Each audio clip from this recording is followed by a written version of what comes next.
This story begins as our injured protagonist named Ian stands at the edge of a cliff.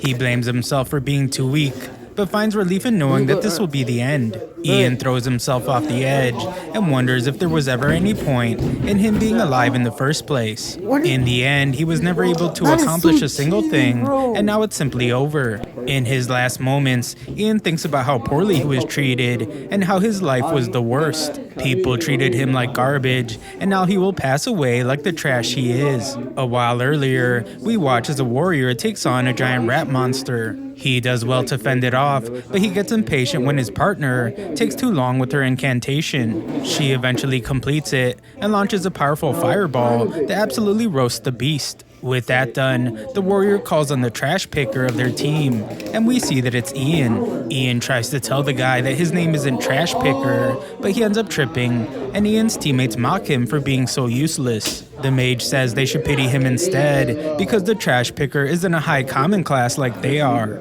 Instead, he's just low common garbage. Ian apologizes for falling, as he blames having to carry everything, but Zoid the warrior tells him to just hurry up and appraise the beast. It turns out that Ian's occupation is the low common appraiser. In this world, the goddess of light grants people a job at birth, and the goddess of darkness grants them skills. By training their skills, people can hone all kinds of abilities, but jobs are passed down through generations and can never be changed. Jobs are divided into 3 tiers. The highest tier is for the rare classes, which only contain a very talented few. This includes people like wealthy merchants and military strategists.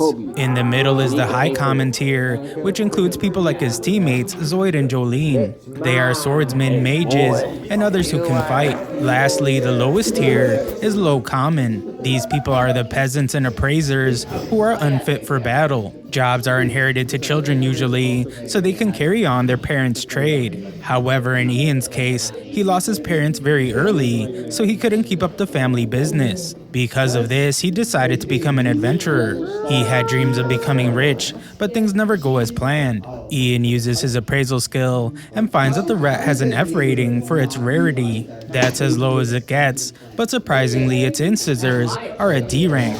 Ian fails to yank out the tooth, so he asks Zoid for some help. Zoid is insulted as he would never touch a filthy rat, and Jolene reminds Ian that handling trash is the trash picker's job. Zoid hits Ian with a rock and gets even more upset when Ian glares at him. He kicks our boy onto the ground, and Jolene reminds him that they are protecting him. She says that Ian should be more grateful, and Ian has no choice but to apologize. He knows that this world just isn't fair, so he gets back to work. His teammates continue to mock him as he simply does his job, and Jolene is disgusted by what he has to do. The two can't believe how much of a trash job appraising is, and they can barely watch as Ian must shove his hand into the rat's mouth. Ian can only agree with them because all he is good for is finding and carving materials out of monsters. It's pretty much the equivalent of rifling through trash. Zoid piles on by pointing out that Ian's only part of his party because he didn't want to put disgusting monster parts into his magic bag. The two call him the trash picker boy and tell him to hurry up so they can continue their mission. Ian does as they say because he has no choice but to endure. The only way he can survive in this world is by doing his job and picking through garbage. Moments later, Zoid can't believe their luck as they happen to find the corpse of a hellhound. Zoid sends the trash picker in to pick for parts, but Ian is hesitant. Guild Intel says that this type of monster shouldn't be in this dungeon. Of course, Zoid just tells him to do his job, and the two jerks think about everything they will do with the money. Ian's appraisal reveals that the hellhound's parts have a B rarity, and he starts picking it apart. Just then, Zoid notices that there's another hellhound nearby and excitedly tells Ian to do that one too. Ian is frozen in terror, however, as he's smarter than Zoid, and he notices that something is wrong. The map from the guild says that there should only be a single corridor. Zoid dismisses his concern by saying that the map is simply wrong, but Ian thinks this is a terrible sign and says that they should leave. Zoid couldn't care less about his opinion and tells Ian to just leave on his own. He's tired of all the back talk, so he threatens to fire Ian if he doesn't follow them. Zoid says that he won't even pay Ian what he's earned and gives him one last chance to change his mind. Ian is in a terrible position because not many parties will take someone with a worthless job like his. Being in Zoid's party is the only way he can make ends meet, so he has no choice but to follow. Ian is furious, but he knows that life is just not fair. A while later, Zoid is even happier when they find a ton of slain hellhounds. Ian is worried as he wonders what could be defeating these high-level monsters. If they were other adventurers, then they would have collected the items. Zoid isn't interested in using his brain, terrified when he points out that several living hellhounds have appeared. The jerks finally realize that they're in serious danger, and Ian determines that the pack must have just been fighting over food. Jolene doubts they could even defeat one of these beasts, so they decide to run away. Running seems impossible as well, but Zoid comes up with a sinister plan. With evil in his eyes, he tells Jolene to cast a paralyze spell on Ian. Ian is horrified, but Jolene is on board. She apologizes as she's not ready to die yet, and she paralyzes our hero. She explains that if he's lucky, the paralyzation will wear off soon, and he might even be able to get away before being torn to pieces. Zoid slams his foot onto Ian and tells the pack that dinner is served. Ian can only watch in horror as his teammates say goodbye and they leave him behind. He can barely get the words out as he begs for help, but it's too late. The pack descends upon Ian and begin tearing into him. Luckily, the pain cancels out the paralysis, and Ian is able to defend himself. Tossing his bag reveals all the apples he was carrying, and this buys him just enough time to escape. Ian limps away as fast as he can, but he is horrified to find that his treacherous teammates have blocked the exit. The traitors trapped him in, but luckily there's another corridor. Unfortunately, it just leads to a dead end, and the sounds of the hellhounds make it clear that Ian can't turn back either. Going forward means falling off the cliff to his demise, and going backwards means being eaten alive. Ian can only laugh as he is left with a horrible choice to make, and he blames his birth as a worthless appraiser.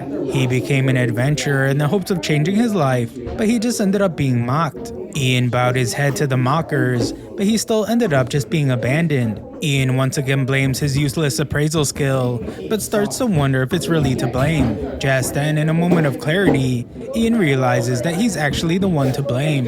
He just blamed everything on his job and ran away while placing limits on himself. Unfortunately, it's too late, but Ian has realized that it's all his fault for being so weak. Ian takes the plunge, and we hear what he said at the start. He was treated like garbage, and now he will die like trash. Moments later, we find the unconscious Ian in a strange place as a mysterious woman approaches him. She gives our hero a kiss on the forehead, and he wakes up a moment later. Ian is stunned to find that he's still alive, and somehow all his injuries have been healed. He is then amazed by a giant tree nearby that is surrounded by giant walls of water, and he uses his appraisal skill on a droplet that falls from the tree. The appraisal results stun our boy as it reveals that it's a droplet from the World Tree. His appraisal of the tree confirms that it really is the World Tree, but it shocks him because he didn't believe it actually existed. Legend says that long ago, the world had a single World Tree. For people to produce the magic energy that they use day to day, they breathe in mana from the atmosphere and convert it within their bodies. The tree responsible for that mana is the World Tree. Supposedly it withered away long ago, but no one could figure out how mana still existed. Geniuses assumed that other world trees must have existed, but despite exploring every inch above ground, none were ever found. That makes sense, because no one would think to look so deep down in a random dungeon. Ian can tell that the tree was what saved his life, so he thanks it, but he hears a voice nearby. Nothing is there, so he just ignores it, and he's surprised that there are no monsters nearby. Ian is left to wonder what his next move will be, because he is sure that the traders won't send for help, and he has no food. Ian can only move forward, so he thanks the tree one last time. As he leaves, we see that the mysterious girl from before appears, and she's worried about our boy. This is clearly uncharted territory, as none of this was on the guild map. Because of this, Ian fears that there might be monsters, even stronger than the hellhounds nearby. Those hellhounds messed him up pretty good, but Ian gathers himself as he has no choice but to move forward. His near-death experience has given him a new outlook in life, and he vows to never put limits on himself ever again. Armed with a rock, Ian makes his way through the dungeon, but he is shocked by the lack of monsters. This is of course a relief, and all that is left is to find a way out. Unfortunately, the nightmare has just begun as something chops off Ian's ear. The pain is unbearable as he tries to get his ear back, but something slices off his fingers. Ian uses appraisal on the attacker, and he's horrified to find that it's an S-rank gremlin. The beast instantly cuts into him, and Ian is reminded that being able to learn his opponent's rank doesn't mean he is strong enough to fight it. Ian tries to escape, but he's at the monster's mercy. The gremlin goes in to end his life, but Ian is stunned to see that it stopped, and it's now trembling in fear. The gremlin gets absolutely crushed, and Ian is horrified to see that an S-rank death bear has appeared. The beast claws right through Aaron's face, destroying one of his eyes, and the bear begins to crush him. Ian gives up as he prepares for death, but a mysterious boy appears to save him. The kid complains about a girl begging him to save Ian, and he tells our hero not to get the wrong idea. Ian loses consciousness, and when he wakes up, we see that his ruined eye has been replaced. He is back by the World Tree, and is stunned once again to see that his wounds are healed. Ian sees the mysterious girl for the first time, and he is left speechless by her beauty. He compares her to one of the elves you see in fairy tales, and she gives our hero a smile. Thanks for watching my recap. Subscribe to the channel.